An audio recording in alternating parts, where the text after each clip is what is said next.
రండిరా రండి. బాగున్నారా బైక్ గారు? ఇప్పటి వరకు నువ్వు ఒక్కడేరా ఈ విధంగా అడిగింది మమ్మల్ని. మీకేమైనా కష్టాలు ఉన్నాయా? కష్టాలున్నాయా?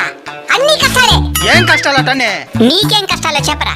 నేను మా కుటుంబ భారాన్ని మోస్తున్నాను. నేను నీ భారాన్ని మోస్తున్నాను. నువ్వు నీ ఒక్క కుటుంబ భారాన్ని మోసి సరిపోతుంది. నేను ఎవరికి బైక్ ఇస్తే వాళ్ళందరి భారాన్ని మోయాలా? ఈ ఫోటో ఒకసారి చూడండి రా. దాన్ని బైక్ అనుకున్నారా బస్ అనుకున్నారా? నడువులు ఇరిగిపోతున్నాయి మాకు. ఇంత కష్టపడే మాకు టైంకి సర్వీస్ అన్న చేస్తాననుకుంటే ఇంజిన్ ఆయిల్ కూడా మార్చేదిలే. అంటే డబ్బులు లేక తాగేదానికి మాత్రం ఉంటది డబ్బులా? మీరు చాలా కష్టపడుతున్నారు పాపం. మేం పాపమే, మీరు మాకంటే పాపం. హెల్మెట్ లేకుండా పోతారు, తలకాయ బెగిలి చేస్తారు. మా తలకాయ బెగిలితే మెకానిక్ షాప్ లో మార్చుకోవచ్చు, మీ తలకాయ ఎక్కడ మార్చుకుంటారు? ఎంతో తెలివిగా ఏవేవో కనబడుతున్నారా. హెల్మెట్ వేసుకుంటేనే బైక్ స్టార్ట్ అయ్యే మరి ఏదో ఒకటి కనిపెట్టండి. జై హింద్. జై హింద్.